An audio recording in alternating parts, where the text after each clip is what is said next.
From Mothman and Nessie to the spirit that haunts your home, welcome to Bob After Dark, a podcast about legends, lore, and the supernatural. So turn your lights down and your volume up and enjoy your trip to the shadows.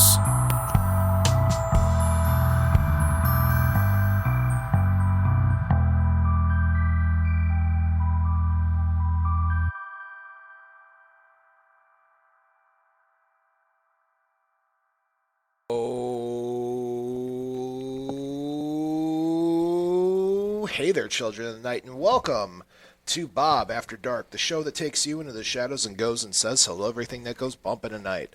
I'm your host with the most that enjoys Toast Bob, and alongside of me, as always, is my ever wonderful, ever vampiric, ever cape-wearing producer, my friend, my brother, my producer, Count Panic himself. Oh, hey there, Count Panic. Oh, hey there, Bob. How's it going? Another episode, once again, of Bob After Dark. Yes. Oh, hi there, Count. Hey, Bob. It's a very special episode. This is a very special episode. And we'll get to why it's special here in a moment, because we're back on Facebook Live. It has been a while. Bob, the man has kept us down for far too long. We're back on the We're Facebook back. Live. It took a while, but we're here. Well, for at least one night. Well, we'll see how this goes from here. We'll have a write-in campaign after this. Now, Count, if this is the Bob After Dark, we're your weekly show where we talk about legends, lore, supernatural, things that go bump in the night, lights in the sky, weird cryptid stories, and, of course, Count Panic's favorite T-shirt color to wear with his cape. Bob, well, right now I'm wearing a very off-white shirt with the cape, which kind of balances the lightness and darkness in the world. Very symbolic for a show like Bob After Dark, but I don't know, Bob. I have to really think about that. Maybe red and black go together pretty well, I would think, Bob. Maybe. I would say so. How about you? I don't wear capes. Oh, yeah, that's true, too, as well. Yeah, you're right. I'm just Bob. I wear the vest. I wear the vest. I have the vest. I wear the dress shirts and the T-shirt. Yeah. Count, we wouldn't, we got some guests here. We're going to get to that, but because the fans demand it, I need your weekend update. The weekend update was good, Bob. I had a great weekend as we're rocking and rolling to the summertime. The old Count here, volunteering at the summer festivals. Count Panic volunteered at St. Thomas Morefest in Munster, announcing some bands, announcing some acts, and that was all a good time. So, again, summertime Count is in full form here, Bob, in the summer solstice, which is the veil is at its thinnest, if I'm correct? The veil's thin. Veil's thin? Thin, and it'll get thinner, and then it gets thinnest. Okay. Yes. There you go, yeah. All right, so Count Panic, you curious about what my live update is? What'd you do, Bob? Oh, I don't know, man. I played some disc golf. I went to the Elkhorn, Wisconsin outdoor antique flea market. Did you? That was really cool. Pick up anything cool? A wooden Pac-Man plaque. Nice. Yeah, that was pretty cool. Yeah. I played some disc golf. Disc golf? Yeah, your thing. That From show. But anyway, without further ado, Count, would you like to tell us what we're doing this weekend? Well, I tell you, it's a very special, special day here at Bob After Dark as things go. If you're watching us on Jed TV, our Facebook Live, which is the first time in a few years. Fantastic. We're also on WGLB AM 1230, 104.7 FM. You also may be listening in podcast format, Bob After Dark. That's after the fact. Yeah, find it all on your podcast platforms. But we are here tonight. We're in the spirit of things. America, we're on the heels, or not the heels, we're on the doorstep of July 4th, so to speak, as things continue on here. And we want to do a special military episode. Yes. I know we were trying to do this for a while now. Yep. And we were lucky enough to get a few members of the military in here. We got DJ Barajas in here as well as Pat O'Donnell, which if you're a keen... JR. What did I say? DJ Barajas. I split that around too much there. And Pat O'Donnell. Good job. Of Veterans Views, which is normally broadcast here on WGLB Jed TV. So we're in good hands now with an evening full of lore, Exactly. So the whole point of the episode here tonight, folks, is we're celebrating the military. We're right here on the cusp of 4th of July, as my lovely producer said. And, something I wanted to do is because it's been really popular online lately. If you go on the TikTok land, you'll see, like, some of the veterans and even active military folk talking about, like, going for a formation. Yeah. And somebody standing next to them. Yeah. And they look forward and they turn next to them. And the person that was there in formation, wasn't there, or they're on base and somebody in a very outdated uniform's there asking for a cigarette, and then they just vanish. So those things were, very popular lately. So I wanted to kind of bring that in full circle, and, I could sit here and tell military ghost stories, but I never served. I had family who did, and I appreciate the men and women of our service that do these sort of things.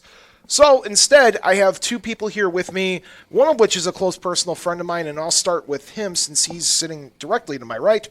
J.R. Barajas, who are you, why are you here, and then tell me a little bit about your military background. All right, well, let me back up just one little thing here. I'm going to fix your microphone. Fix my microphone, please. Okay. Thank you, sir. The DJ Barajas. DJ Barajas. That'd be kind of cool. He wasn't far off. Oh. On the ship, I was the ship's DJ. They called me DJ Speed Bump. That's a whole nother story. Hey. They called me Speed Bump. But yes, my name is John R. Barajas Jr. I See, served the last name. I got to get the last name. Barajas. Fantastic. It's worked. Bras. Bras. Oh, I've heard so Bras. many variations. I can imagine. Bijas, Barojas, Brojas, Bahamas, Mamas, Borojas, Brajas, Barajas. Yeah, I like that one. Yeah, that was in the Navy. Yeah. Barajas. Okay. Anyway. Yep. Served 11 years in the United States Navy. Oh, thank you for your service. It was my pleasure. I absolutely mean that every time I say it. I retired. Am I hitting? Keep talking. I just got to fix your stuff because All right. you're creaking. I'm a creaking. There you go. Is it better? Yep, you're good. Yeah. Okay. Got out of the Navy in 2013, served 4 different commands. I made it to the rank of E5, aviation machinist mate. My first command was the USS Detroit, hat I'm wearing. Yes. Little fun fact, USS Detroit was the first ship deployed on September 11th when the attacks happened. I was not on the ship yet, but I was totally humbled when I got there because I looked at my ship and I was very disappointed in what I saw. It looked like an upside-down cockroach. Oh, no. Floating on its back. It really did. And then when I found out the history of my ship, I was just completely humbled, and I was very happy to have served. So that's it in a nutshell. Where were you at stationed-wise? So started off in, Leonardo, New Jersey on the USS Detroit. Patuxent River, Maryland for VXS-1. Kaneohe Bay, Hawaii for VPU-2, and that was Ridgecrest, California for VX-9. Okay. So these were all Secret Squirrel squadrons. Secret Squirrel. Secret Squirrel. Stuff I still can't talk about. Stuff that's so you can't tell me what a secret squirrel is? I can tell you what a Secret Squirrel is. You can tell me what that is, because you can't just drop that on me and not explain it. The cartoon, Secret Squirrel? Okay. The spy? Sure. Okay. That's it. That's all you got to tell me. All I can tell you is that I've seen some things that they refer to as, hey, Secret Squirrel, shh. Okay. Good to know. We're very excited to have you here, and you're here literally to screw with me. Not really. It's like I have Steve here, but I don't have Steve here with me. JR, side note, also is on the Windy City Ghostbusters with me. Said that's how we met. That's exactly what. Actually, I think the best story of how I met this man, he didn't know anything. Nothing. Nothing. About the building process, folks. I know about everything else. I was at a haunted house, and some girl comes up to me because I'm dressed as a Ghostbuster and says, "Do you know Bob Anderson?" Should I know Bob Anderson? Question I asked back at her. She says, "Well, he's a Ghostbuster." Great. That means what? Yes. Then I met the man, and I start talking. I start talking him up. He's a wonderful man, and I'm asking about his uniform. I'm asking about this. I'm asking about that. He goes, "I don't know, man. I just wear the stuff." Yep. He's asking me about prop building and whatnot. I'm like, nah, not me. I was proudly vice president of the Windy City Ghostbusters for 5 years, but that's beside the point. And then down here at the end, thank you for coming, and we'll talk to you a little bit later. We have WJOB Royalty here with us today. Our friend from Veterans Views, which is another show here that I share the airwaves with here on WJOB. Pat Donnelly is here joining us tonight. I'm Pat O'Donnell. Pat O'Donnell. Sorry, Donnelly. Me and Panic both goofed up tonight. That's all right. I should introduce my guy. You should introduce your guy. We'll send a poltergeist later on. My apologies, Pat. My apologies. Not my circus, not my monkeys. So Pat's one of the hosts of Veterans Views every week, and we'll talk a little bit about that. But who are you? Why are you here? And tell me a little bit about your military background. Well, I served with the 82nd Airborne back in the 60s, and, of course, the 173rd in Vietnam. Okay. And one thing I learned about serving overseas is that there's a lot of indigenous legends, about a lot of things that happened where we have gone to. And I was in the infantry, so we were out there, in the jungle, listening to all these different legends there was a tribe, very primitive, called the Mountain Yard. And, of course, all the military personnel, we'd listen to the legends. And these people are like very primitive people. They have blowguns. Sure. And they were talking about this certain area that nobody, even the Viet Cong, would go into. Well, we went into it. And it was kind of strange area. And if you want me to get into it now, I will. Well, we'll get into it in a little bit. Tell me a little bit about Veterans Views. But Veterans Views has been on 15 years. It's a long time. One of the longest-running veterans programs, if not the longest-running veterans program in the United States. And I was a commander when I decided to think about this, and a bunch of other people helped me put it together from the post. And, of course, we were able to get it going. And we have a lot of variety of different guests that come on the radio show from a variety of different walks of life who at one time served in the military and how the military got them started. A lot of people don't know that Chuck Norris wouldn't be Chuck Norris if it wasn't for the military. All today I learned. And Rocky Blyer, the guy that got shot in the leg, they said he could never play football again. He's got 4 Super Bowl rings to prove him wrong.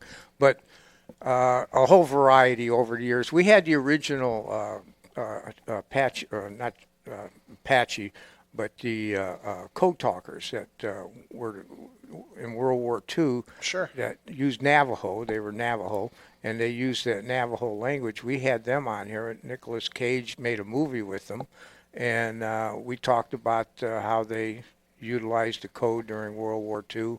And they had a lot of tales to tell, too. Sure, Off I can air, imagine. you should have heard some of them. And, when you're in war, a lot of strange things happen. And, and I'm here to address some of these things that have happened. And they've happened to a lot of soldiers. Sometimes they're seen by one soldier. Sometimes they're seen by a whole platoon, if not a division, even an entire city. So it's a lot of strange things. So we'll probably get back to that. Thank you for your service, not only in the military, but service in the radio industry, too. That's a pretty prominent thing to have a consistent show for 15 years. I coming up on my 4/5, and I can tell you that I feel the hurt some days of carrying on. So 15 years consistent is pretty amazing, Pat. So congratulations on that, and thank you for your service on both ends. And then there's my producer back there. I'm doing 8 years of radio service right now as we speak. So, but to speak on Pat, Veterans View is a great show here, WJLB, and Pat, one of the more interesting personalities that comes on. I'm excited for Pat because normally this is stuff we can't really talk about in Veterans Views. It's a different topic, so it should be a great episode. I'm really looking forward to it, Bob here. Yes, so that's we're very excited, and thank you, gentlemen, both for taking time out of your evenings for coming here and speaking with us. And real quick, guys, as I have JR and Pat here on the show chatting about some of their experiences while they served and maybe even outside of serving, our phone lines are open for any veteran that may have had a paranormal encounter during their service. Feel free to call in. That is 219-845-1100. Or anybody that wants to chime in. Anybody could chime in. Anybody can call in at any point and, say hello. What's that number again? That is 219-845-1100. And you guys are welcome to call in. Put my producer to work back there. He's just sitting there I'm anyway. just sitting here. The hard part's over. The show's on. Our levels are balanced. So he just sits there and looks at a computer screen now. Yeah, making sure we're on the air. So put air. him to some work, guys. Go call into the show. Even say just thank you. We'd appreciate it as well. The phone lines are open as of right now. And because Pat is our resident veteran on both fronts, on both radio and, military service, let's start with him, and then we'll get to you second, JR. Are you cool with that? I'm down. You're okay with that? That's great. That was the best answer. Giving him a dirty look. You didn't respect the elders, JR. I sure did. Come on. Stop. We have words for men like that. They're called salty. Salty. Yeah. Like The crackers. Old Salt. Old Salt. Oh, okay. You guys are going to get me. I'm old. No, I'm an Old Salt. Now he's an Old Salt. Oh, that's not a derogatory term. No. No. Oh, see, so today I'm a sailor, too, so, I sail. So I got you. I know what he means. Game recognized game, man. That's fair. Okay, I get that. So Bob's not hip in the lingo. Come real on now. quick, because we're back on Facebook Live, I'll give you guys some couple of things here. People chiming into the chat. There's a Heather Spindle who said hello to you. Heather Spindle? Spidell. Yes. Spidell. She said she served with you, JR. So did. hello, and then Bobby said to say hello and thank you for your service, gentlemen. Bobby who? Irving. Oh. Yes. Hi, Bobby Irving. Thank you for your service. You don't have to keep looking at the screen. I'll share it back to you. But it's so fun. That's my job, being the moderator. But it's so fun. So, Pat, I will tell you that this. Oh, cut it out, you. It's like I have Steve here, guys. So, I gotta say, when we first came up with the concept of the show, I knew JR was coming on, and Tony Panic over there. God, I called you Tony Panic. What a weirdo. Count Panic. Count Panic over there was telling me, he's like, the Veterans Views, I'm going to talk to Pat. He said you were so excited to share some of these experiences with us that you've kind of that you don't ever get to really tell. And so this is exciting that we get to have you on the show and you get to tell us these. And I'm hopefully firsthand encounters that you're breaking news here on my show. Well, when I was in Vietnam, there was an incident at a post on this particular road where the French had been. And I guess the French, were fighting the Vietnamese, and of course they lost. And you could still hear French voices in the air. And you'd look around, and there was nobody there. The natives, the people that lived around the area, told us that they could hear them too when they're in that particular area where this outpost was. What was causing it? Don't know. But we had claymores set out, trip flares set out. We had everything set out there. After the first night, we set more out there. And we could still hear it at a certain time of night, about 11:30 at night. And nobody wanted to we were there for 3 days, and then we moved out. There was another area in the mountains up there, Black Dragon Mountains. And you get into that area, your skin, you know how your hair would stand up on edge when something isn't right. Now, there were no NVA there were no Viet Cong there at the time. They were about maybe 10 more miles towards the border. We had signs that they had gone around that area. They never went through it, so we went through it. But a fog came in there, like out of nowhere, and we had to stop because we couldn't see anything. And yet, we looked out at the valley, and we could see the fog moving in. It's like out of one of those horror movies where you see the fog moving in, and it just engulfed us. And we just stayed where we were. But then we started hearing things moving around, and you could see like the fog move, like something was moving through it. You didn't quite know what it was.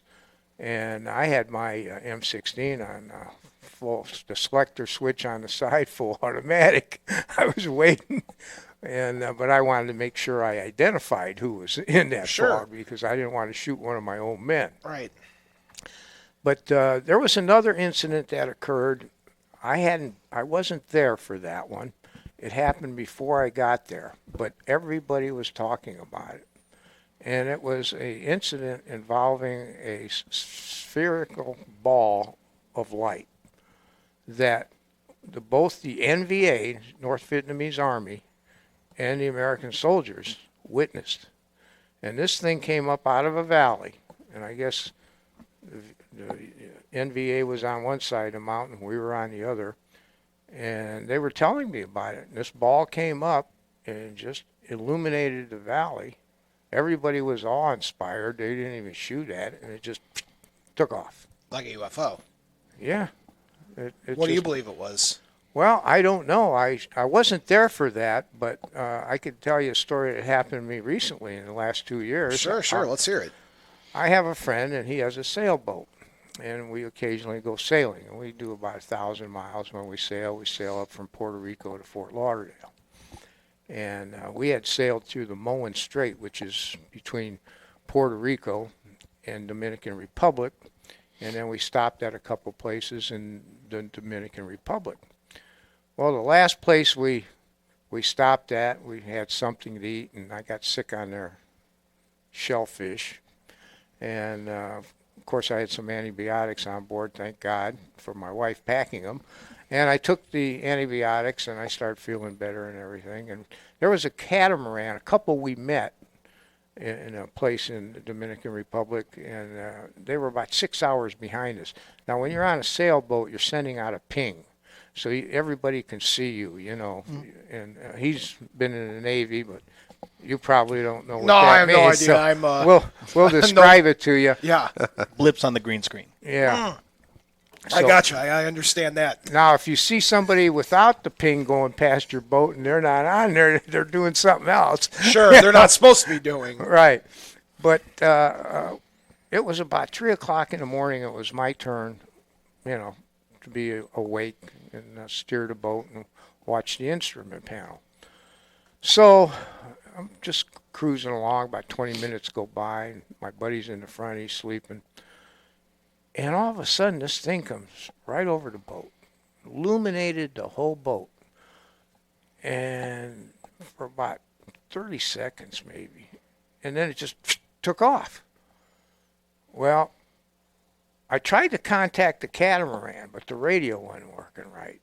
So when we got to the Great Onagwa, I took a nap, and then I got up, and I walked into this area, and they have a bar, and they serve coffee, drinks, stuff like that. So I'm sitting there, and about 6 hours, you know, already had gone by, and the catamaran came in, and they tied up to the dock.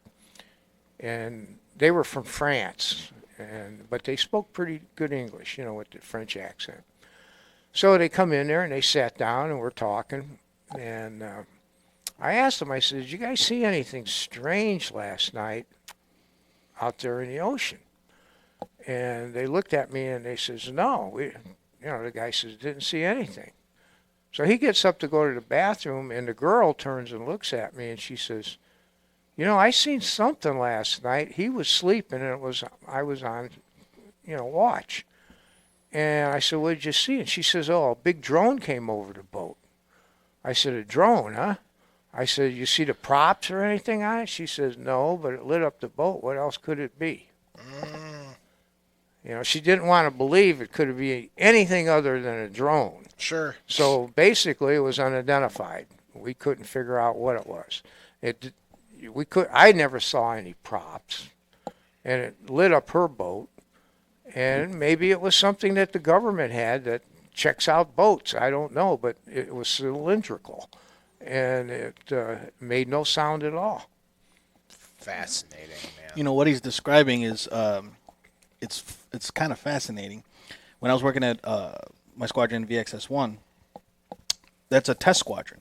Okay. And we have all types of vehicles, air vehicles that they have tested out, and we've seen cylindrical ones. We've seen, you know, weird aerodynamic ones that have been out for testing.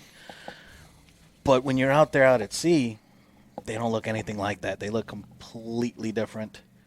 And what he's describing is what a lot of sailors do describe, which is why, recently the government had declassified the unidentified flying objects from F-18 pilots. You know, they've seen something in the air and they couldn't report it because, oh, you're crazy. You didn't see anything. That kind of thing.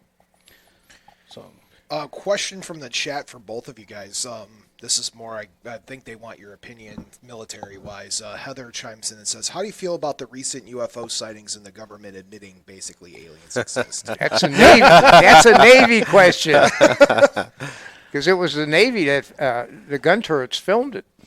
Yes. My position? Whatever you're willing to tell me, I guess. Doesn't surprise me. You know, they've lied to us about a lot of things. Especially, you get lied to while you're in the military, you get lied to when you're out of the military. So it really doesn't surprise me at all. Okay.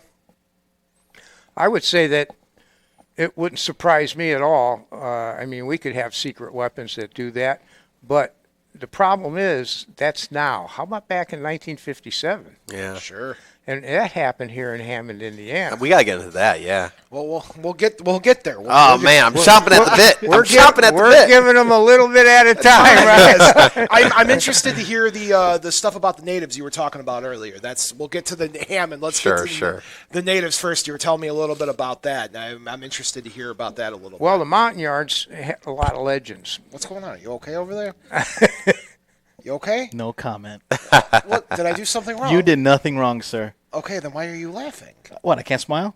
You're laughing about something. I'm not laughing about it. Okay. Well, that's what I'm interested in. So you're going to tell me a little bit about that. And we're going to get to your how about this? We'll get through that and we could go back to you. How's that sound? You do you, boo-boo.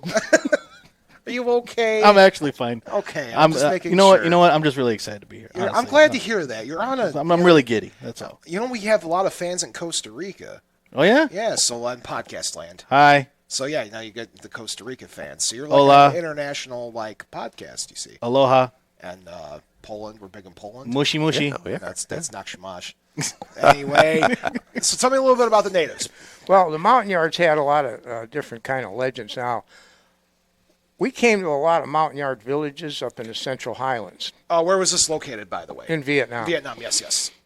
And if you ever seen the movie King Kong, you've seen that big wall they had up. Yep. And we've come across mountain yard villages with, 8, 10 feet fences. But this one we came up to close to the border looked like something out of the movie King Kong. These walls were big, bamboo, just like in the movie. Yeah. Huge. And I'm standing outside looking up, thinking, what are they trying to keep out of that village? That's how big those walls were. They had legends of a creature that can scale walls and carry people out. And they said it happened at night, and the person would just disappear. Do you recall the name of the creature? No. Okay. No, I don't. It has some long Vietnamese name. Sure. And later on, talking to some of the natives inside there, I assumed it could possibly be a tiger. A tiger could scale those bamboo 10 feet walls, but these were higher. Yeah.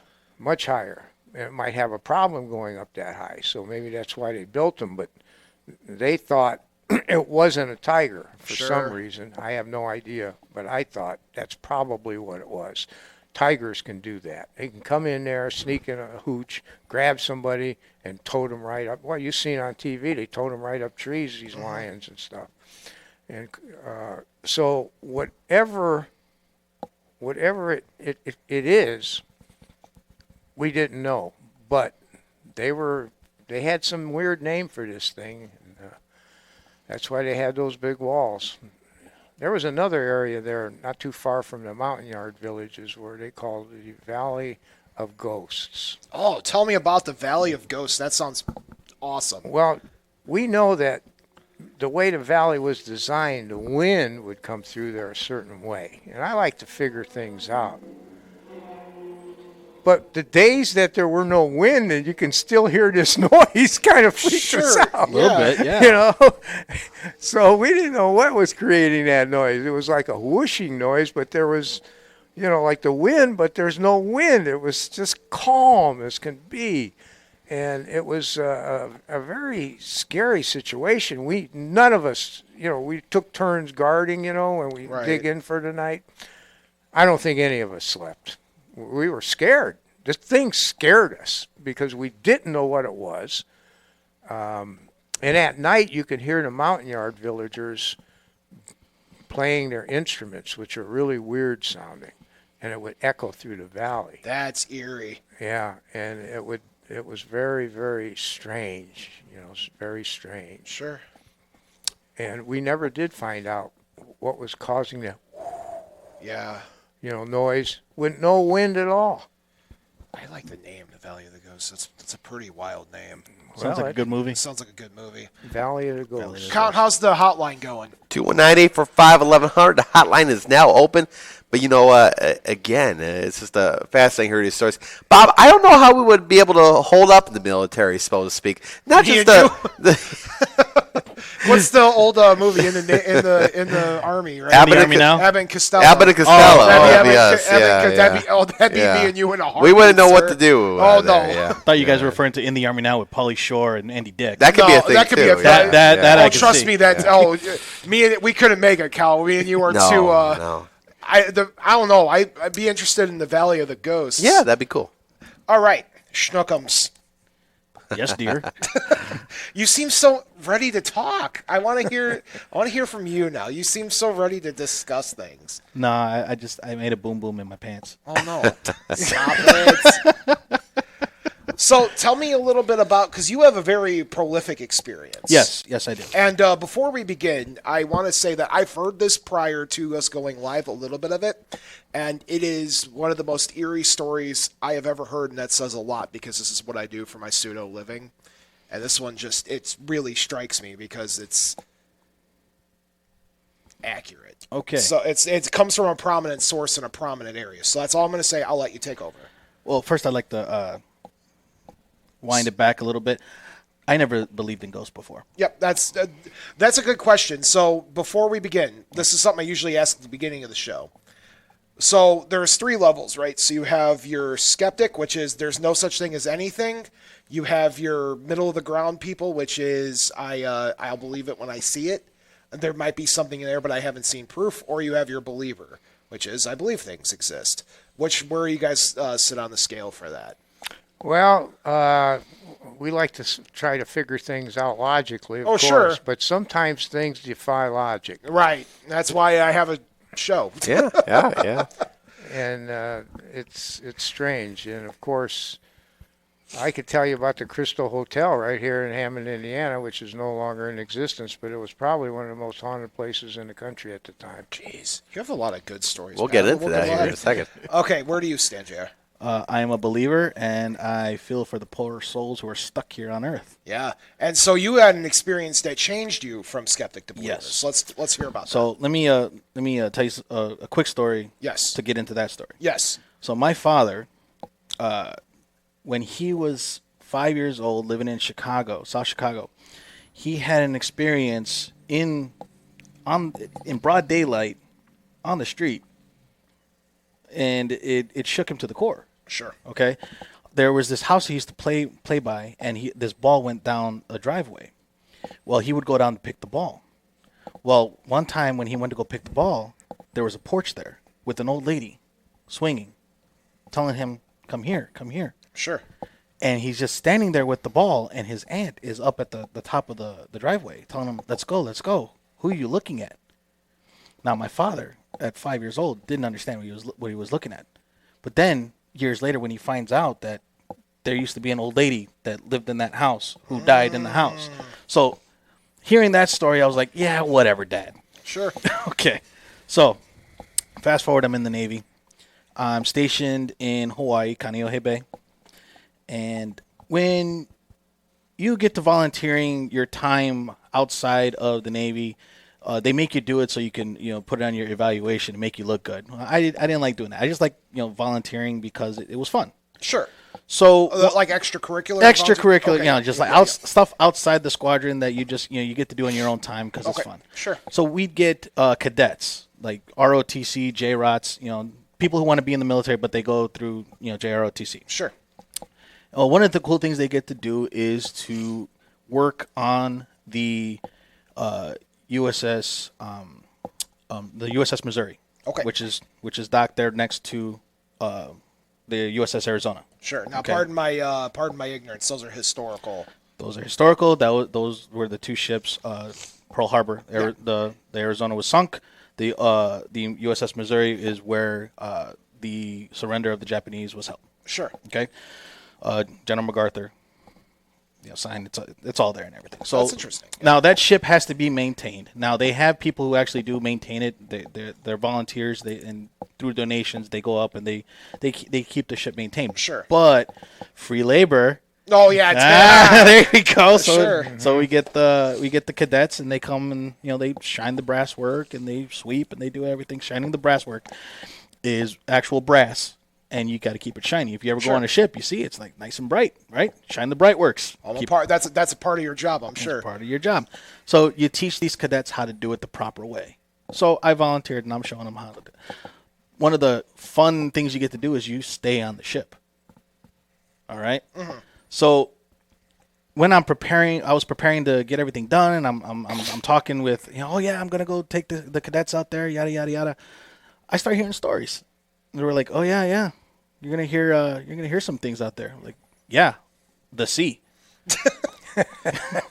No, they'd laugh just like that and like, no, you idiot. There were actual stories about how residents would hear the screams and cries of sailors. And these aren't people that aren't on the ship currently. These are ghosts. Kind of a leftover from the attack of Exactly. Pearl Harbor. And Sure. they would hear pinging against the hull. They would hear that, and they would go investigate, and they're looking, and they can't find anything. They call the police. They call MPs to come check it out. They're like, I swear, I hear someone yelling. I swear. So, You know, you're not the only sailor that told me that story. I knew some sailors that were there, and some of them told me the same exact thing he's saying. No kidding. So this is, you guys didn't talk about this prior to the show, by the way. No. This is not planned, folks. No, this Not was not planned. planned. So, again, I was, okay, whatever, guys. I don't believe in that. Whatever. So we had a full day of working with the cadets. Yes. They're having a good old time, and then it's time to go to bed. It was about 9 o'clock, and so we get in the. We didn't get in their coffin racks because we thought that would be disrespect. They actually had set up racks for us. Well, coffin racks it's exactly what they sound. I was about to ask you exactly what is a coffin rack. Coffin rack sounds exactly what it sounds like. It opens up like a coffin, and you put all your stuff in there, and then you Okay. sleep on top of it. Coffin rack. Sure, That's sure. what that thing was called on that boat. Teach your pants something. You taught the old salt something. I wonder for the two sailors who are watching this right now, it's like, I slept on top. Anyway, so Michelle Kohlberg said to say hello, by the way. oh, hey, Michelle. How you doing? Old friend from high school. So, moving on with the story. Yes. I'm not ready for bed yet, so the cadets are already in their racks and everything. I'm just walking the ship, and then I start hearing it. I start hearing sounds, and they don't sound like the regular ship. And I know my sailors aren't up right now. I just left them. They're in their racks. They're tuckered out. They're tired. They're asleep. So I'm like, okay, do I wake one of them up? I'm like, hey, do you hear what I hear? Or do I go investigate? Well, my bullheaded self went and investigated. Sure. So That's the correct answer. So I start going through the ship. Now, the only part of the ship that you're allowed to go to is the O1 and the main deck. You can't go below decks. You can't go anything above. So there's only 2 levels we're allowed to go on. So I'm on the main deck, and I'm walking. And other than my footsteps, I start hearing other footsteps. Really? Okay, who is messing with me? Like, okay, who's the staffer that stayed behind to mess with me? I'm hearing footsteps. Then I start hearing bangings against the hull. I'm hearing like clink, clink, clink, and it's consistent. It's not, like Sure. it is consistent. Tink, tink, tink, constantly. And I'm trying to find the source, and I can't find it. I cannot find it for the life of me. And it seems like as soon as I get close, it moves to another side of the ship. So again, we're on the USS Missouri. This is not the Arizona. Okay. So I said, you know what? Let me go outside, get some fresh air. Maybe that's what it is. I go out and get some fresh air. So I go to the top. Yeah. I'm outside. Okay. I don't see anybody around. The guard is at the guard shack. He's in his shack. There was no way he could have made it all the way onto the ship and then back to his shack if he was messing with me. No way. Because he would have had to go up the gangway. That's how you get on the ship. Sure, yeah. I was about to ask. He would have to gone up the gangway, as fast as he could, making all that. There's no way. So I'm bugging. Maybe I'm just tired. Sure. I am just tired. I hear it again. But now I'm hearing howlings. Not like animal howlings. I'm hearing wailings. I'm hearing Like sailors. people screaming. People screaming, help. Like very faint, but so distinct. And I'm like, okay, is it one of my guys or am I tripping? So I finally, the logic part of my brain said, dude, go to bed. Yeah. So I went back downstairs. I'm heading back to the rack. And then I see someone turn the corner. And it wasn't one of my sailors because I know what they're wearing. They're wearing the PT gear. They're wearing their Right. yellow shirts and their blue shirts and their blue shorts. I see a sailor wearing dungarees. Now the dungarees, That's what I was about to ask. okay, Yeah. they're basically blue jean bell bottoms with a really light blue top. Sure. Okay, you look like a gas station attendant essentially. Okay. Okay. But I see someone in dungarees, and they turn the corner. So I say, "Excuse me," and I'm getting all Yeah. banging my chest, Sure. and I start running towards this figure, and I get to the corner, no one's there. I get to another corner, no one's there, and I'm starting to freak out. So I go back to the berthing, and I wake every single one of them up. I say, "All right, who's messing with me?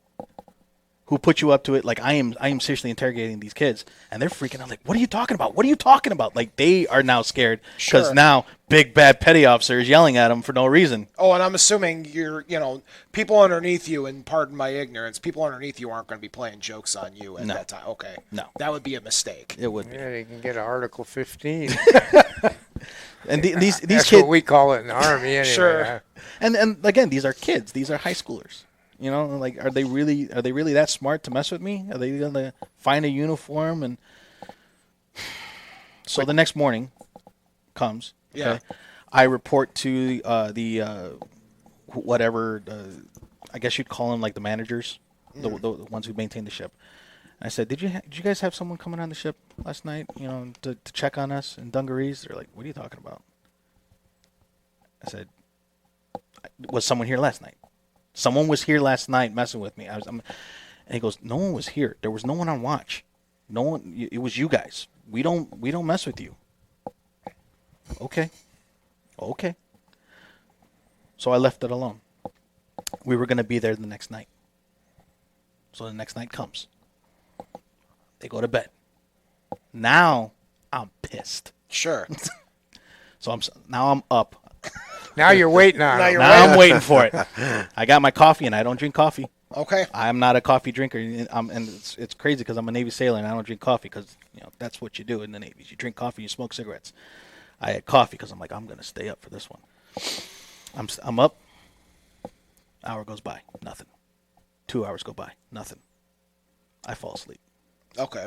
sitting like this, and then someone touches my shoulder, and I freak out, and nobody's there. Nobody's there. My sailors are not there. Wow. You know, that's happened to a lot of people, including myself, where I felt like, and I turned around and maybe nobody's there. And I'm thinking, well, maybe that was just a reflex of my body of something causing me to think that actually happened. But it didn't feel that way. Gentlemen, we have a caller on the line. We do. We have a call. Take it live. Who is it? We'll take it live. We'll take it live. Caller, you're on the air. Hey, good evening, gentlemen. John. Good evening, Hello, John. I was wondering if you were going to call in. Yeah, good evening, Bob, Good evening, and Mr. John. O'Donnell and Mr. Barajas. Am I correct? Try Barajas. Barajas. There Well, you go. There you go. you could add another one to your list, and as not pronunciated right. Hey, thank you, guys. First of all, for your service. Really appreciate that. Thank you, sir. Thank you. My Thank you pleasure. for being on. Thank you for being on the air tonight with Bob. Some tremendous stories so far. Really unbelievable. Obviously, Jr. Right? Yes. Okay. You just stated that you were a chief petty officer, so you were an officer, obviously, in the Navy. So No, I was a Mr. petty officer, second class. okay. So Mr. O'Donnell, when you explained your experiences while at wartime, you kind of stated that you were on one side of the hill, the Vietnamese were on the other side. The other side of the valley, yeah. Well, okay. So what you experienced then, almost I don't want to say the war, but the fighting or something in that respect kind of halted for a while. Oh, yeah, Like- yeah. Yeah, it was Okay, like so just stopped. So, obviously, did you have superior officers with you at that time? Yes. Okay, did they have any? I was a corporal at What the was time. the conversation, I guess, with you guys and your officers? Did they experience this, or Yeah, what all of was us. the conversation like? If I, The if I could- the master sergeant more or less ran everything because the captain was a instant NCO guy, if you know what I mean. And but the sergeant told me to hold up. I was the point man. And so I held up. If they would have told me to keep moving through that fog, is that the incident you're talking about when all that fog came in? Yeah. Well, Sergeant said, hold up, don't move. You know, and when Sergeant says, hold up, don't move, you hold up and don't move. And you hold up the whole bunch of them. You set out the back perimeter, sets out, you know, turns around and sets up a little perimeter. And we set up a little perimeter in the front because you couldn't see anything. And that's dangerous. So you wanted to wait. Well, that is like I said, that is very interesting. So, Jr. Right? You were a chief petty officer. You said Second class petty officer. Okay. So, and what you just stated is that your guys below you think you were pranking them. It's kind of my opposite, I guess, question from to Mr. O'Donnell to you that. Here you were an officer, and they thought you were pulling a prank on them, correct? It kind of felt like that, I guess, from their perspective, because they had no idea why it was going on. They thought I was going crazy, I guess. They thought I was trying to mess with them. So, yeah, exactly. Well, hey, you know what? I appreciate, again, your service. I appreciate the stories, and very interesting, and I'll let you guys go. Have a good evening. I want to listen to the rest of the show. Thanks, John. We appreciate you. Yeah. Okay, take care, guys. Do you have another call?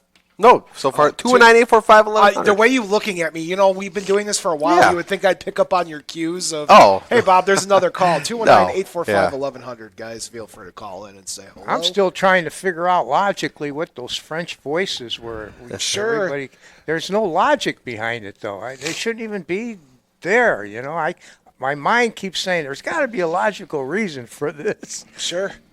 So somebody grabbed your shoulder. Yes. And I freak out. I jump up. No one's there. Yeah. There's nobody there. Now, my sailors are in the other room, essentially. I'm sitting on a chair outside of them. So, can I ask you a quick question? So we know where you're at rank-wise. We know where you're at rank-wise. You had people above you in the situation. Right. Were you top dog on the ship at that time, or were there people above you that were on the ship with you? okay, so what you have to understand, this ship is a historical ship. Right. No, I get you. Right. Yeah. So when I was at my squadron, Yep. I'm mid-level. Okay. Okay? But that means I know what it's like to have people Keep talking. You're good. below me. Yes. Okay, that's part of the job. How it works, how they structure it, real quick. Okay. Yeah. No. This is important. Right. Okay. So the E5s, the sergeants, the second class petty officers, they're the workhorses. They're the ones that do the actual work. Right. Okay. They're in charge of the people. Okay. Anyone below them, they're the ones that are the grunts, and they obviously are doing the work, but we're the ones that are the leaders and do the work. Right. The E6s, okay, they're the ones that sit there, drink the coffee, and take the credit. Sure. Okay? The E7s and above, they're the ones you don't see. You're not supposed to see them, because if you do, your ass is in trouble. No. I apologize. No, don't say it. I won't say it. Apologize to the FCC. I not me. apologize. Actually, FCC. we're at that time. You could say. No, we're good. I'm No not more. gonna. No more. Your butt is in Yeah, trouble. yes. That's the only time you see Okay. them. Okay. That's how the rank structure works. Mm-hmm. Now, when you have CBs and I'm not CBs, but C cadets and JROTs, Yes. they don't have any rank. They don't have military enlisted Sure. rank. They have their rank through their college, but they respect the rank of someone who is enlisted and who is Sure. active duty. Kind of like I said, the instant NCOs. They listen to the master sergeant. Sure. Understandable. You know. So in that instance, I am in charge. I am the commanding officer. Mm-hmm. Okay, and I'm in charge of the 5 or 6 cadets that are Sure. there. Okay, So they're not going to no, pull the thing on you. no, they're not. Mm-hmm. They're not. So getting back into it, I felt someone touch my shoulder. Sure. Now my back's up against a wall. Yeah. And I feel someone touch my shoulder, and I freak out. No one's there. I didn't know how to explain it, so I'm like, okay. Now, logic is out the window. Logic is out the window. Sure. Now I'm starting to think, okay, maybe those stories, maybe those reports, maybe there's something to it. Yeah. Maybe there is. So I start doing some research. Now, mind you, we're done. I'm done. I never did it again. Yep. Never volunteered to go do that ever again. It freaked me out so much. So I started doing some research. Yeah. Come to find out that Ford Island, that's where the ships are, Ford Island has multiple reports of the exact same encounters, people being touched, people hearing voices, clanging against the ships. Sure. Just all of those type of things, they were just reported. And this isn't just that year. Yep. This is multiple years. This is ever since it happened. And Pat even just clarified that he knew people that were doing the same thing. We have a caller on the line, right? Yeah, we're going to take it live. We'll Okay, take it live. what are you doing? I was going to answer the phone to see who it was, but we'll take it live. Take it live. We'll take it live. All right, you're on the air, caller. Hey, it's your mother. Oh, hi, Mom. Hey, how Hey, about Mom. that? Mom, you Hi, guess what? What? I'm listening to stupid Strachan Van Til commercials, something else, and then So, yeah. all of a sudden I'm listening to JR with some arm in his face, and nobody else is. I'm like yelling, "Hello, hello!" You know, you're probably hooked on the commercials. Let me explain. Mom, take a breath. Let me explain, Mom. So you probably were on hold and a commercial came on. We're on right now. We're all good, so we're good. All right, good. Now rewind me like 15 minutes, okay? Mom, we can't. Jeez. Oh, this My sucks. mother, behave. You're on the air. I'm Folks, sorry. my mother has I'm called sorry. in Do one you know time how in my terrible 4 this years. Is, though, when I'm interested in your show like crazy, listening I'll to fill these you in stories. later. No. This is the first time she's called in. Long time. Hey, Mom. Good to hear you. I owe you a hug. How you doing? What is it that you want us to rewind? No, rewind it a little bit now and tell me after what happened to you with the arm. Oh, okay. So that's where we left off. Okay. All right. Okay, I have now, no bye. problem. I I have love no you. problem. Okay. I will tell you. All And right. Thank you for both for your service. I appreciate it, and I love the stories. Keep going. Thank you, Mom. We appreciate Thank you. your phone call. I want them again back next week, and no Next week's interruptions. 4th of July. Have a good one, Mom. Love you, Mom. Nobody's doing anything 4th of July. We'll come back here. Oh, my God. My mother has called in one time in my entire history of my show. And now she's And now called. that's twice. You know why? Why? Because your ma likes me. And I like her too. All right, JR, just go on. Then. What's And the... I gave you food one time Yeah, you did. Okay, go on. That I couldn't eat. that you couldn't eat. She ate it, right? She did, Oh, yes, there we yes. go. Okay. So we left off with the shoulder touch. Yes. Okay. This is for Bob's mom. So as I'm sitting on the chair, I feel someone touch my shoulder. Nobody's there. I freak out. I am looking around. There is no one there, but I felt the shoulder touch. Now again, I wouldn't say a dead sleep, but I'm at the dozing. Sure. You know, where you're like trying to stay awake and you're doing the touch and goes. Oh, here I go. And then I feel the shoulder touch jump like a cat. No one's there. And the rest of the story goes, I never volunteer for that again. I was done. I was never Right. going to do it again because it freaked me out. So I'm like, okay, logic's out the door. This is real.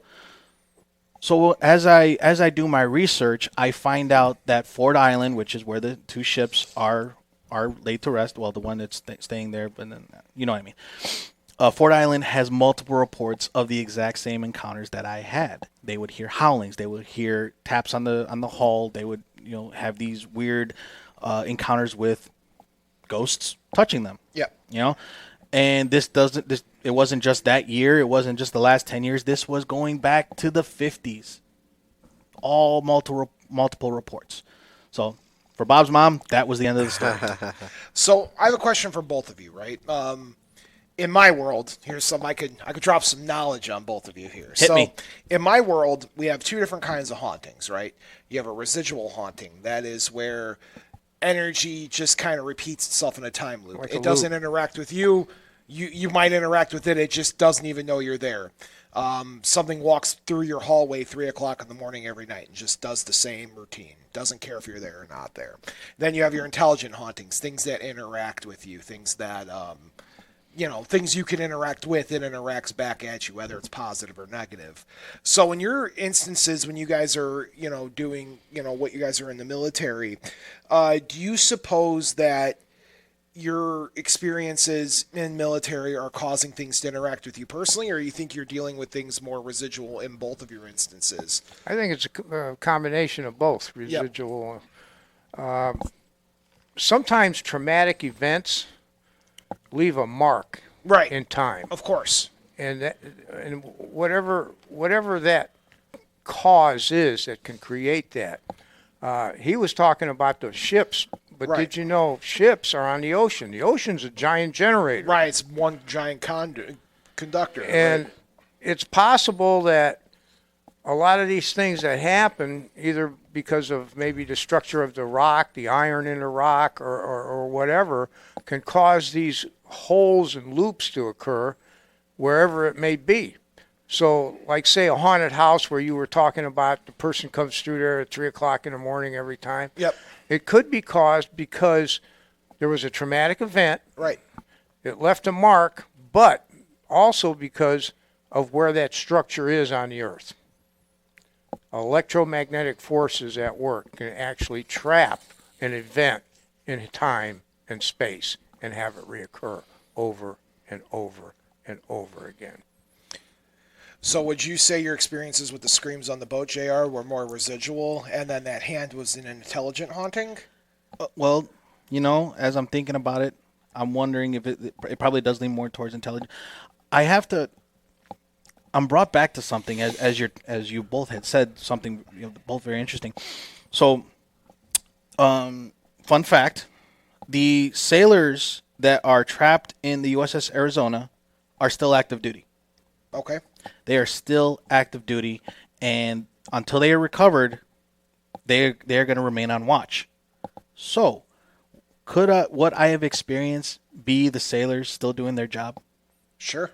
Yeah. Still being on watch? Yeah. Question about... Because they haven't been relieved? Pardon my ignorance. Question about Yeah. your rank then, when you're on the ship. Yeah. Compared to like what you were, if you were on the ship serving at that time and you were the rank you were, where would you have been, you think, like, during that time period? If I were a second-class petty officer in 1942, I probably would have been in charge of about 15 to 20 guys scrubbing the decks. So you would say, but the guys that would have been interacting with you would have been, calling and answering to you. Yeah. Do you think the person touching your shoulder was interacting with you because it knew your rank? Wow. Maybe, and because when you're on watch, you were supposed to be on watch. Sure. You are not supposed to sleep. Maybe there was a sailor waking me up to, hey, you're supposed to be on watch. Yeah. Because that could have been one of your superiors. It could have been one of my superiors or something, because I've encountered many a sailor asleep when they were supposed to be on watch, and hey, wake up, you're supposed to be on watch. You still got another 2 hours. Yeah. What are you doing?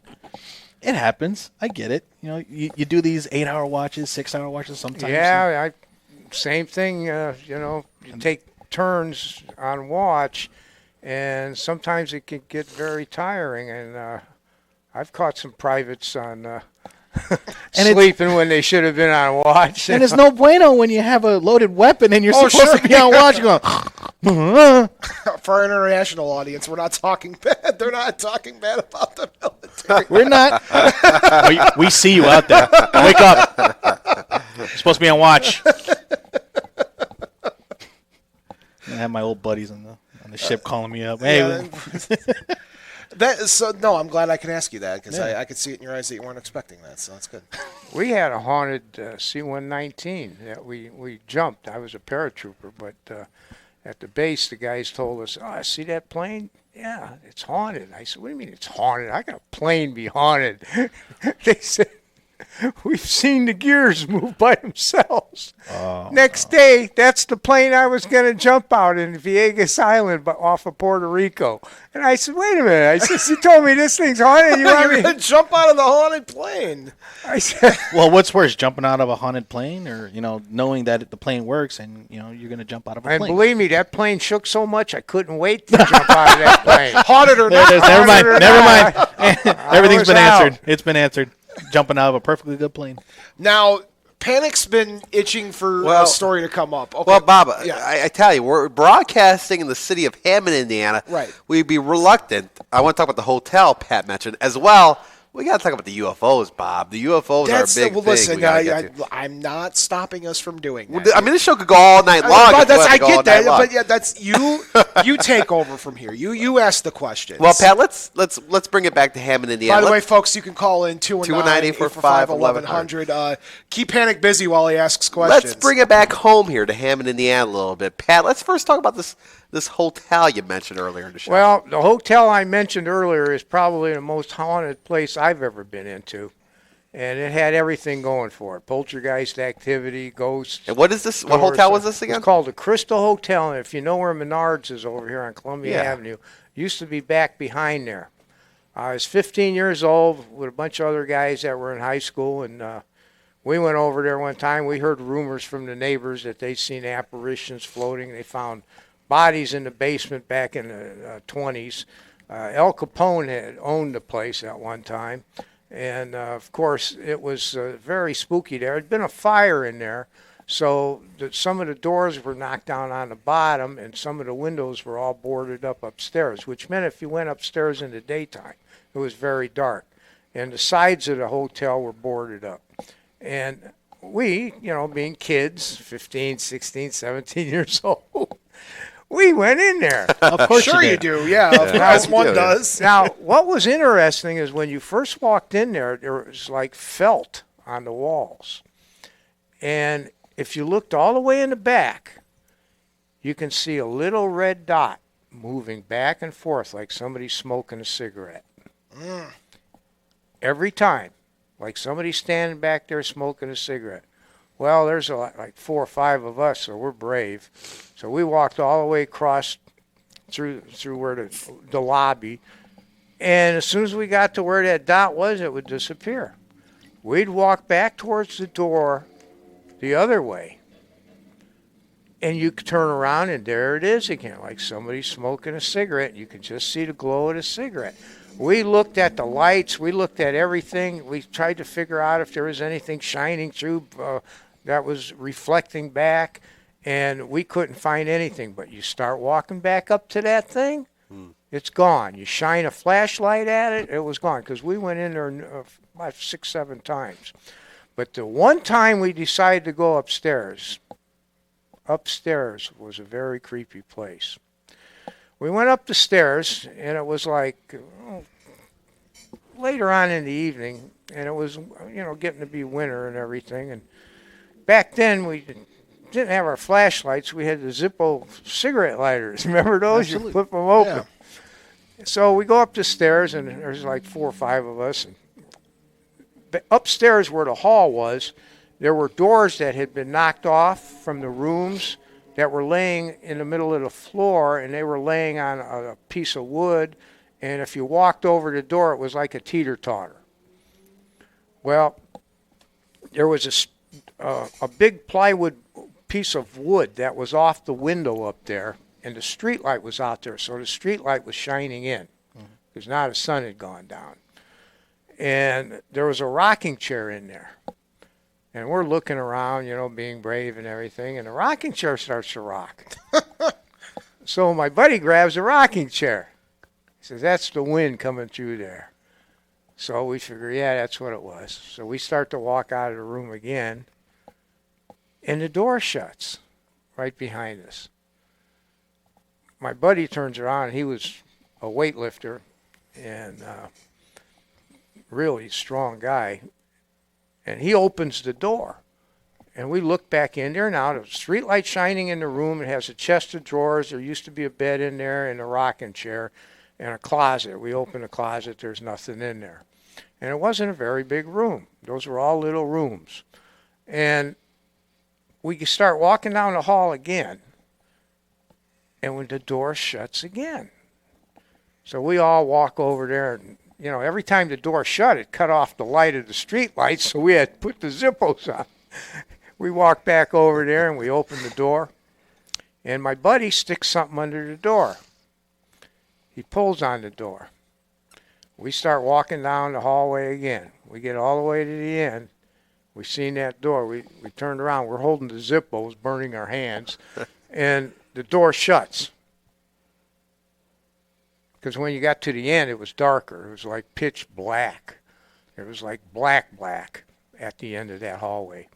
So we go back down that hallway, and finally one of the guys, Johnny G, he had a little mini flashlight. I said, why didn't you pull that out earlier? So we get to the end of the hallway, and Johnny has that little flashlight, and we open the door, and now the street light's shining through, and Gussie put all this wood under this door and pulled on that door. And that door wasn't going nowhere. So then we start walking back down, looking in the rooms. We get to the end. There was a window back there, and there was a garage down there of the people that lived next door. That door went like this. It started shaking. And it's slammed shut, and all that stuff underneath the door come flying out. Now remember, and Johnny's holding the flashlight, shining it down the hall. Remember what I told you about those doors? They started moving like somebody was walking towards us. Needless to say, we jumped out that window, all of us, onto that guy's garage. Bob's foot went through the guy's garage, and we jumped off the garage, and we got the hell out of there. I don't know what was coming towards us, or if it was just the wind making it happen, but it looked like something was coming towards us. May I ask something? Yeah. At what point didn't anyone think, it's like, you know what, this is probably a bad idea. I'm getting some Scooby-Doo vibes here. Maybe we should go. No.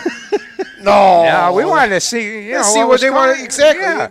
Where's your sense of adventure? Besides, we were Living. we were young and we weren't scared of nothing back then. Being young is an excuse for so long. But Luck runs out. But I'll tell you what, that place was really spooky. And the legends of the police telling us about, they had many calls coming there and all that. And the cops would never go in the place. Yeah. They said, we're not going in there. When did they demolish that? I think in the early 70s, okay. 1970s, right, 71. Because you wonder about places like that where it's basically they demolish the site, but do the spirits linger on? Well, I went by there, and there's a house there now. Oh, wow. And there's been 5 owners. Really? Oh, that's not a good sign. So I don't know if it's just that they move around a lot or something's going on. Something's going on there. And I tell you, Bob, we would be reluctant if we didn't mention the UFO stories because Pat, that's how we first kind of bonded on paranormal. Was with the UFO stories. Well, this story, I'm gonna let you take it away here. Yes. This story is well documented. It made the front page of the Hammond Times, and it's very interesting because you've all watched the movie The Men in Black. Of course. Yeah. Yes. That's not fiction. No, it's not. We haven't done a Men in Black episode yet on that, but we'll do one here soon. In 1957, a UFO was over Whiting and then came over Hammond, Indiana.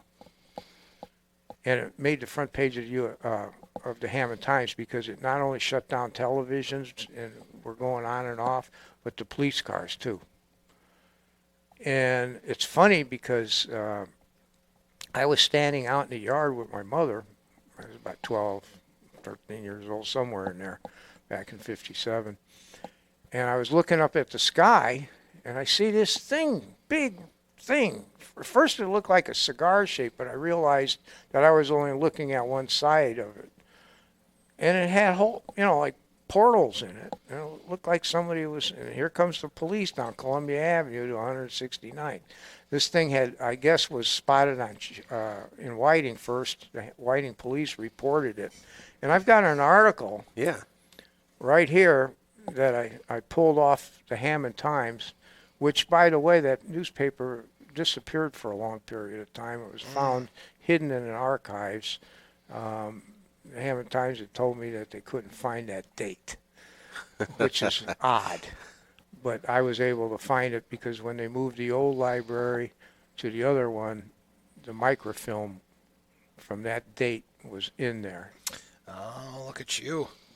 Sleuth. So that is some sleuthing, folks. Some sleuthing. For our young audience at home, microfilm is this ancient technology because I have younger listeners, and they probably just stared at the, whatever they're listening to, Pat, and they're like, what's a microfilm? There is the microfilm. Well, microfilm was like primitive when I was a kid, but it was this translucent It was on a roll. and basically you would put audiobooks on it and you would play a tape with it, which is what I remember, or they'd put full-blown newspaper articles, and it was like an overhead machine that you would like scan through. So just a quick technology check-in for my younger fans. Go watch Batman 1989. They have one on there. Or Batman Returns when he's looking for the Penguin. He's using microfilm. Yes, there we go. Yep. Okay. Thanks, EJ.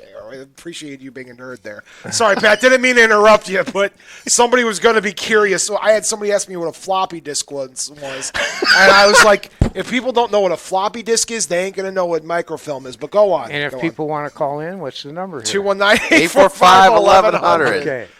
219-845-1100. Now, it was Sunday, November 10th, 1957. Good year. And, of course, you've all seen all those old science fiction movies and stuff like that. But something very strange happened in Hammond, Indiana on November 10th, 1957. There was a police officer named Charles Moore. He was the traffic accident investigator, and he had spotted this thing. And another police officer named Mike Metrick, who was running the radio for the Hammond Police at the time, and I guess he received a call from Whiting, and he also received numerous calls from people all over the area. Now, the two policemen hurried to the intersection of Jackson Avenue and Cherry Street, but Metrick was on the radio. Another police officer named Charles Mauder and Officer Steve Batusak were the first to report after an unidentified housewife claimed that the object was over her house. Now, when they got to that intersection, now I'm standing out in the yard, right at that intersection, right down from where that intersection. Yeah. I could see this thing, and it gave me the creeps. Somehow, when you see these things, they give you the creeps for some reason. Yeah. And Batusak and Mauder stated that they were unable to distinguish an outline of an object, but were able to see lights hovering between 500 and 1,000 feet over South Hammond. The only thing heard was a series of some kind of beeps, like the squeaking of a dry bearing, they said. Now, I looked up at it, and I didn't hear anything. I didn't hear anything when I saw it. So what maybe they were hearing either might have been caused by something else, or maybe the thing was sending out a beep that only they could hear. But after observing the object for a while, the two officers heard what they described as a thumping sound, and then watched the UFO make a 120-degree turn. Now, Batusak stated that the object appeared to bank like an airplane when it makes a turn. However, when police later observed an actual airplane overhead performing the same maneuver, a noticeable sound was emitted, so they knew it wasn't a plane. And after the object started to move away, the police sped along 169th Street towards Hessville, traveling at approximately 80 miles per hour. Now, back then, Columbia Avenue wasn't built the way it is now, and neither was 169th. 169th was designated as a military road for use during a war, so it was a little bit better constructed than Columbia. Columbia had ditches on the side running to the Calumet River. It was more like oval out in the country roads are today.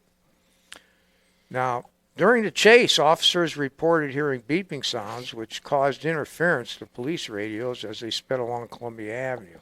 So the radios were being interfered with. My grandma's TV was blinking on and off. My dad said the TV went out, and the neighbors all complained about the same thing. Nobody quite knows what was causing that, some kind of electromagnetic force or whatever. The department also received calls that residents heard beeps on their car radios and televisions. So whatever it was coming through the TVs, and of course also making the TVs blink on and off. Some residents even stated their television blacked out for a short time, which they did. A lot of them did, but some of them didn't report anything. They just told us out on the street, Right. my TV's not working. Some residents even, the 2-second modder alerted Charles Moore by radio that the UFO was headed his way. Charlie Moore joined the hunt while investigating an accident on the corner of 175th Street and Indianapolis Boulevard.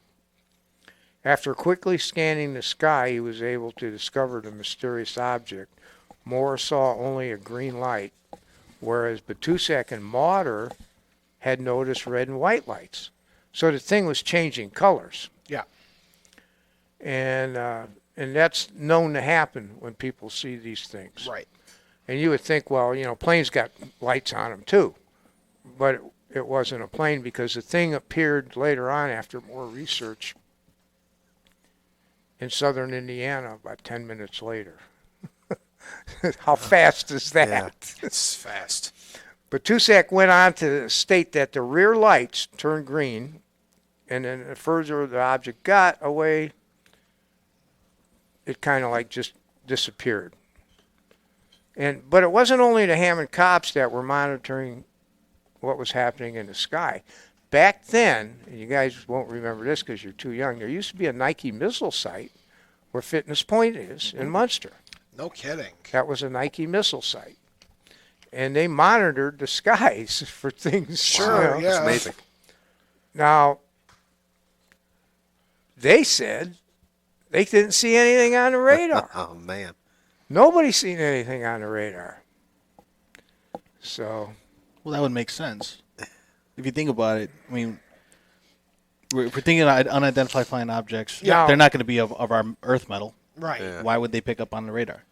now, at about 7:40, Sergeant Rudolph Puhak spotted a saucer-shaped object with red, yellow, and blue lights emanating and then moving away from each other and coming back together again. So who knows?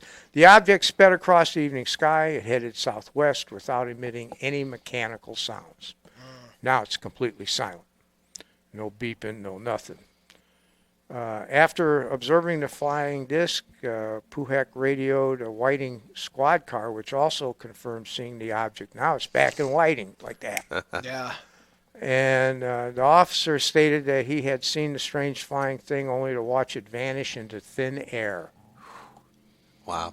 Now, what does that? I couldn't And tell this you. happened in Hammond, Indiana. Now, Michael Metrick, he was the Hammond Police radio and switchboard operator, stated that after receiving calls regarding the Jackson and Cherry Street sighting, he notified UIKE. That's the officials at the Nike missile site, I guess, and Civil Defense Center. Once the object headed towards Gary, the state and Gary police departments were contacted. Metric also reported that during the previous week, the police had received numerous calls about a strange light hovering over southwest Hammond. So for a while there, they were reporting strange lights over Hammond.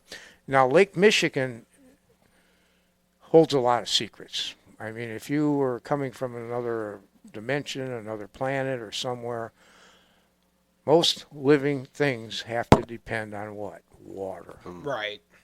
And where's the freshest water in the world? The Great Lakes. Yep. So whether or not these things are coming here maybe to get fresh, maybe this is a stop like we have it, like he's in the Navy, you guys have stops, you got to Replenish. resupply and everything. Yeah. Well, So I like to think of Earth as an that happened here, but the 7-Eleven. story gets even better. Yeah. The next day and the day after, men in black came into Hammond, Indiana, This is crazy. dressed in black suits with sunglasses. My mom told me, when they knock on the back door, you tell them you didn't see anything. Yep. Quote, folks at home, especially podcast fans, because we haven't touched on the Men in Black phenomena yet. The Men in Black are exactly what they sound like. If you guys ever seen the movie, that's what it's loosely based on, except there's no Will Smith getting jiggy with it. These things are absolutely frightening. Well, that's what we got to dig in deep. But Pat, that experience, what was that? Here's the thing. When I interviewed some of the police officers, they said, well, I don't know anything about that. Yeah. I said, well, here's your name on the front page of the Hammond Times. Nope, that's not me. Nope, and listen, it's always debated if sometimes they say they're government officials. I've heard stories of Men in Black not being human at all. It's possible. That dives a little bit more into conspiracy theory territory, but it's definitely if they came knocking on my door, one, they'd have to deal with Mom. Mom is probably the second most frightening thing on this planet. Isn't that any mom though? My mom's got a special. Who's calling this? We do have a call. We gotta finish this Men in Black story, but we do have a phone call here. Who's calling at this time of night? Hi there, caller. You're Men on the in air. Black. If it's a Men in Black, I'm darn. You're on the air, caller. Hi, this is Bobby Irving. Hi, Bobby Irving. Bobby. Hey, I was wanting to know, it was kind of something that I was asking in the chat. Have they ever seen, like, some ghost ships or, like, vintage, like, World War II craft or anything kind of, like, Oh, yeah. things of fog? Or perhaps maybe even a story you've heard when you were on the ship, JR, or something like that. Things that aren't supposed to still be in use that you guys might be seeing in the distance or in the fog or something. Well, for Pearl Harbor, there are about 5 or 6 ships that are in the harbor that are decommissioned, but they're still there. In fact, they were used in the movie Pearl Harbor. They used them for the explosions, right? Every now and again, you'll see people walking on the ship, but how did they get there? Yeah. So, I became a believer after seeing what I saw. Out at sea, though, that's another story because you're on watch, and again, you've been on watch for 4 or 5 hours, and you're laser focused on the water because you're looking for contacts to make sure that no one attacks your ship. Sometimes you think your brain is just playing tricks on you because you think you see a ship. I got a contact bearing 050 and it's on the horizon at number 5, whatever. You're given those coordinates out to the people in the back, and they're like, "There's no one out there. What do you get back on watch? Ghost ship, maybe? I don't know. Possible. That's definitely interesting. Yes. What about you, Pat? Any stories of ghost ships or ghost airplanes in your day? Well, there was plenty of stories about ghost ships and stuff in my days. Of course, you know what happened in the Bermuda Triangle, and sometimes people, a friend of mine found a boat out there with nobody on it, and everybody was gone. He called the Coast Guard, and back then we had salvage rights.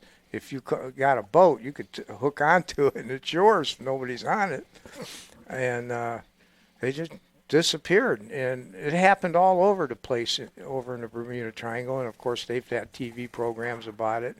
But when you're sailing through it, sometimes your hair stands up on edge, and you could feel like an electromagnetic field or something. Now, I know in Andros Island, the Navy is doing experiments. I don't know what kind. It could possibly be something that the U.S. Navy might be doing that we don't know about. Experimenting in something to do with the water. That's right. You don't know. That's right. And I'm not. And if I did know, I'd say I don't know. Bobby, I hope they answered your questions, bud. Oh, yes, they did. Thank you so much. Y'all have a good evening. Thanks, Bobby. Take care now. Well, if you know, you don't know. But Kyle Panic over there is excited about. Yeah, time out here. But we got to take it back a few steps. The Men in Black. This is the hill he wants to die on. Were you there at the home when your mom was talking to the Men in Black? Well, they knocked on the door, but I didn't answer it, and I looked out the window, peeked out the window, And they were there, and they got back in their black car and drove off. So you could, I mean, I don't want to make you afraid to talk about this stuff because I don't know what goes down out there That's, for real. But like, I mean, Count, can you you? don't- Well, wait, hold on. Pat doesn't want to answer. Okay. But can you describe what they kind of look like, or no? I get it. just If you don't looked want to like- talk about it, you don't have to talk. They about weren't it. that tall. They didn't look that tall. Because I had a pole outside, and I knew how tall the pole was. And when they came up to the back door, the pole was sitting there, and they didn't look all that tall. They looked about 5'6", 5'7", maybe at the tallest. And did your mom ever say anything after you that to you? Like, No, hey, actually, she didn't. She says, "I told you. really? That's interesting. Don't answer that door." That's fascinating. I tell you, Bob. But No, I I guess wouldn't they had spoon. gone to some other people's homes. But it's funny, because not too many people that were around in '57 Yeah. remember the incident, including the police. 20 years ago when I interviewed some of them, they were all still alive, and they didn't even want to talk about Interesting. No, there's certain things when it comes to, especially when you get to the, UFOs are one thing. I mean, that's just common news now. You turn on the news and government debriefed this document, aliens it. or But anything. people out there can actually look this up themselves. And it shows the entire front of the Hammond Times with cops chase UFO in great big letters. And now, see, listen, I'm lived in the region my entire life. I have never heard this story until you came on today. So that blows my mind because I know most of the Northwest Indiana spooky stuff all, through and through. That's a new one for me. And the fact that made major media news is pretty major for here, but yeah, front page of the papers. It disappeared unexpectedly from everywhere. So if I called the Hammond Times tomorrow, and They I'm have like, it now. They have it now because Pat dug it up, and they're like, "Oh, we have it." No, because the government says it's okay, so now they can bring it up. Yeah, right. Oh, and the government has now an official, what do they call it? Unidentified flying phenomenon. Phenomenon. Yes. Can't say object. Yeah. Yeah, no, it's phenomenon. That's. They have a whole commission on that now. They certainly do. We Why? tried to Yeah. get the our who was it? Our congressman, right? Frank, no, you know what? Frank Mervan reached out back to us. He left me a message. He was like, "Tony, I don't know much about it. I'm not really in that part of the government where I'm investigating this, but we appreciate your concerns or everything." Because they put a bunch of Congress people into this committee. So I'm like, do we have a congressperson to reach out to Frank Yeah. Mervan? I I want to did, ask yeah. our Navy guy, Yeah. because he knows more about the planes they have in the Navy. They have these cameras under the gun turret. Yes. Tell us about that incident that was on made television and everything. Well, the only thing I know about it is the actual airplane itself. When anytime they fly a mission, they're always recording. They have to record. It just during that particular incident, all of a sudden the cameras didn't work that time. Yeah, but essentially what happened, and this is what you can't fake about technology now. How can the camera go from minute 1 to minute 7? What happened in between there? Right. And I'm assuming that's a big thing in Navy. You guys are probably down to like the millisecond of accuracy, Yes. right? Yeah, Yes. one camera did work. They did film the UFO, and it went into the water and came back up. How the hell we got anything that can do that? I So haven't seen anything that could do And that. the Men in Black are going to come visit me now, Pat. And I'm not going to be thrilled. Next week, you won't remember having us on. There was no Bob After Dark. What's Bob After Dark? Bob After Dark's a bird watching show, guys. Bob,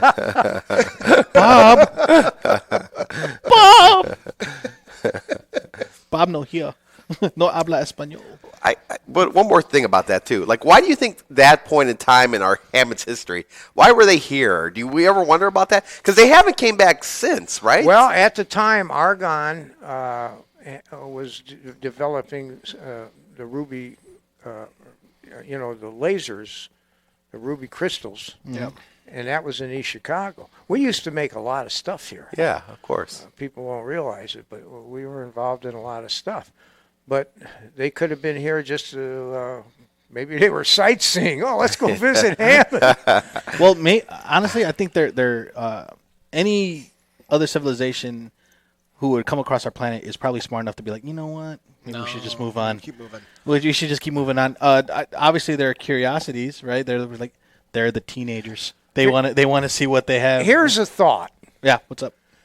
The reason why they haven't made contact with us is because they can't. If they interfere with us, they might change the course of history. They could be from our future. Well, that's already happened, though. We have phones. They've already interfered. No, I get what you're saying. It's kind of like on Star Trek. I mean, it's kind of like if you go back in time and step on a roach, you might have eliminated the entire future. But what you're referring to is kind of like on Star Trek, the Prime Directive. You're not allowed to interfere with civilization unless they reach your level of technology, which I would totally be down with that. But I also believe there's no way in God's green earth we are alone in this universe. I agree. There's absolutely no way. We are not the center. There's no way. I just think that they're smart enough to realize it's a pissant planet. Let's just move on. Yeah. I agree. We're so far below them. There's so many planets out there that contain life, billions of them. Now, gentlemen, we have reached a point in the show where it is time to say goodbye. Oh. Really? Hour and a half. That's longer than I normally go, guys. It's past my bedtime. We haven't got into Bachelor's Grove yet. I won't. Oh, wait. Let's get it. You know what, Bob? I'm making an executive decision right now. You have an executive decision. I talked to Sonny Santana, director of programming. Let's get into some Bachelor's Grove stuff here. Okay. Yes. Bob no go home yet. Now, Bob, because Bob, you're big in the Bachelor's Grove. I've been. Yeah. Yes. This is a historical place in the Chicago, lift up the Illinois. computer. We're not done yet. My notes on Bachelor's Grove. We haven't done a Bachelor's Grove episode yet. Now, you couldn't drive into that road because that's blocked off at the front now. Yeah, no, you got to park across the street. I used to be able to, back in my day, you could drive down that road. Have you been there lately? It's pretty over. No. You know, there's historical societies that are trying to take care of it. It's by the way, Bachelor's Grove, guys, for all Backstory here. Yeah, Bachelor's Grove for our folks in the audience, especially people from not Chicago. Bachelor's Grove is probably considered our most haunted cemetery in Chicagoland. Yeah. It is in Midlothian, Illinois, a little suburb about 45 minutes away from here, 40 minutes away from here. And Bachelor's Grove is home to many, many stories and a lot of photograph stuff. The house that moves in the photograph itself. Mm-hmm. The little girl on the stump was a famous story out of there. The weird time loops of people taking a step over by the pond and then they, have a weird moment and then they look at their phone and they've been gone for 2-3 hours when all they was for like 2 minutes. I have plans for doing an entire episode about this. Oh, yeah. Yeah, well, but let's see what Pat has to share. Yeah, Pat, I'd love to hear it. Well, back in my day, that road was open that you could drive all the way in there, and we had heard legends about there had been an insane asylum not too far from there, and that there were crazy people running around. But I remember the fog there too. Yes, I guess. You probably seen that too. It's weird. Yes. It's a weird kind of a fog that comes up, and it almost looks like there's spirits crossing the road. Yes. I've heard of the faces in the fog that'll cross the road that goes from one to the next, 100%. And that was enough to scare us and get us out of there. And guys used to go there with their girls and park and stuff. Oh, yeah. Until that guy got found hanging from that tree over the car. I heard that story, Yeah. And that actually happened. Jeez. And that was back, I think, in the 30s. That'll teach those kids, I tell you. Can't be doing that. But Bachelor's Grove, I mean, that's those stories, too, about always the women in white walking around and whatnot. So, again, that kind of trails back to everything, though. But, I mean, when you talk about cemeteries, right, guys, Bachelor's Grove has to be, like, the top one, not just here in the area. Probably in the U.S. A lot of people these days travel to Bachelor's Grove, and again, I'll cover this when we do the Bachelor's Grove episode, but traveling there these days, one, it's dangerous, not like physically, well, yeah, I guess. It's not fully overgrown, but it's taken care of by like a, hope and a prayer. It is heavily, patrolled by the Midlothian Police Department, so that's a thing. So you go there when you're not supposed to be, you're going to get in the minimum a fine. Well, I got a weed whacker. We could just go. It's a lot of weeds, man. I got batteries. But you hear stories of Bachelor's Grove, like as far as it being one of the more haunted cemeteries in the country, at least in Chicago. I have people that bring that up to me. Obviously, the Resurrection Cemetery is another one with the stories of Resurrection Mary, but that's, a story for another day. And there's the Cudahy Ghost, and there's Diana the Dunes. Yep, we covered Diana the Dunes. We did a Northwest Indiana Paranormal episode with Beith Greist a while back, and Diana the Dunes is a really good story, They too. say she's still trying to protect the dunes because she was an environmentalist. Yes. And she was also a mathematician. Yes. Interesting. Colin, we good now? Yeah, no, I'm fascinated by it. I could go on. We could do this. We could make it a 4-hour episode. 4-hour episode. I know we're constructed by time. No, but Well, we didn't get to talk about the haunted lighthouses. That. How about this? We'll make a part 2 here in the very near We'll make a future, part 2? John. All right, Yes. Hour and a half. You guys have to understand that I edit it down for the podcast, and I have an hour and 37 minutes now I get to work with, which is great. I'm not great, complaining. fantastic, yeah. How long do you want to go? We'll do 4 hours. I can tell you another story about Hammond. Well, let's do it. Let's Okay, yep. Sure. Okay, Yeah. one more story. One more story. Elmwood Cemetery. As Bob goes, no. Elmwood Oh, Cemetery. Back in the 50s, there was a violinist, and he played the violin. He used to play downtown Hammond, have a little bucket, and play the violin. Back in the 50s, people would drop money in there. Well, when he died, they buried him in Elmwood Cemetery. And it's funny, the day he died, that night, the neighbors could hear a violin playing out of the cemetery. That's creepy. They called the police. The police go there, and back then, with the spotlights on the car, and they're shining them in there, and they couldn't see anything. And some of the police didn't want to go in there. They wanted to just shine the light from the outside. And then it would stop. Next night, same thing. Continued for 2 weeks. And they could never find out who was playing the violin in that cemetery. That is eerie. I'm all about it, though. It sounds better than some of the things I hear in cemeteries. Screaming, disembodied voices, things threatening me. So violin's nice. That's a nice thing here. Play the violin in the cemetery. Oh, no, They're probably all low notes. Oh, that's fine. That's music to my ears, guys. Well, and we do got a note here. We have a note. They want some lighthouses. They want to hear about the lighthouses. Bob. We're going to put a pin. I don't know. We're going to put well, a pin can you in give it. a teaser to the lighthouses? So the reason why I am a praying man is because of a lighthouse. That's why. That's all I will say about it. Can I have you gentlemen back on the show in the future? Absolutely. Yes, we could do a part 2. Colin. Okay, we sure. could do a part 2. Yeah, Pat, Have you had anybody on this show that has ever died and come back from the dead clinically? My mom. I did. Yeah, that's. See, we're getting into the whole. I've more got stuff a pacemaker right here, and I can tell you the story about it. It's different than passing out, believe me. Yeah. It was different. I was clinically dead for 8 minutes. We're gonna hit that, man. That's a pretty good thing to end on. I don't know. That's a good. All right. Part 2? We're going to have to have a part 2, We'll gentlemen. do a part 2. We're going to do a part 2. Now, before I end the show, what I usually do is Cal Panic will say his goodnight, but I usually make my guests do an anecdote, a piece of advice, a rhyme. It could be anything. Usually my example is don't play with matches, or if there's a fork on the road, take it. That's a free fork.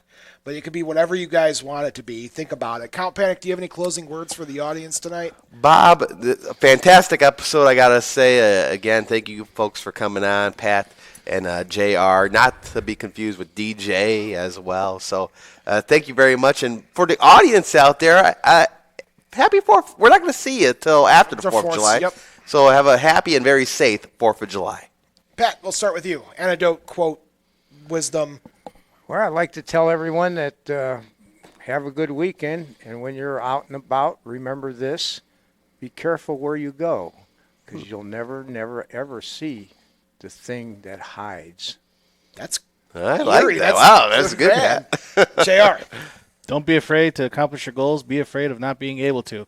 Also, no one lives forever, and the Lord does hate a coward. Oh, That's right. very good. Yeah. All right, last thing. Self promotions, plugging, things like that. Veterans Views. Where can people listen to that? Friday morning, 9 to 10, every Friday morning. WJOB right here, 12:30 a.m., 104.7 FM. And you do a lot of outreach and stuff too. Do you have anything you want to pitch about that? Any local charity? Well, there's a game Friday night at the Oilers. Oh, yeah. It's the military game. Did you get the tickets yet? They were supposed to send them to us, weren't they? They couldn't find them on Friday? I don't know. No, we couldn't find them. Is it Saturday or Friday, Pat? Is that Friday. Friday, okay. And if anybody's out there and they want to have a good time, see a good game, Friday night, Oilers Stadium, Military Appreciation Night. Excellent. So come on out. And you. Leon's Heroes, America's Race. Their next race is coming up for their September 11th event, which is going to be September 10th. It's that Sunday. If you want to sign up, it's open to all. All the proceeds benefit veterans. And these people are amazing. Leon's amazing. It's a great organization. Leon's a great guy. Leon's a great guy. Everyone knows Leon. Yeah, maybe for the part 2, we'll get Leon and we'll talk a little Part bit about the 2, charity. yeah. Folks, thank you for watching and listening to another episode of Bob After Dark. On behalf of me and Count Panic, we just want to wish you sweet dreams. Mom, I just want to wish you a good night. Dad, wherever you are in the universe, I hope you're happy and comfortable. To Tiff, no matter where you are in the universe, I hope you have the sweetest dreams of them all. Good night, everybody. And remember, the 2 most important rules of Bob After Dark are: not all who wander are lost, and as above, so below. Until next time.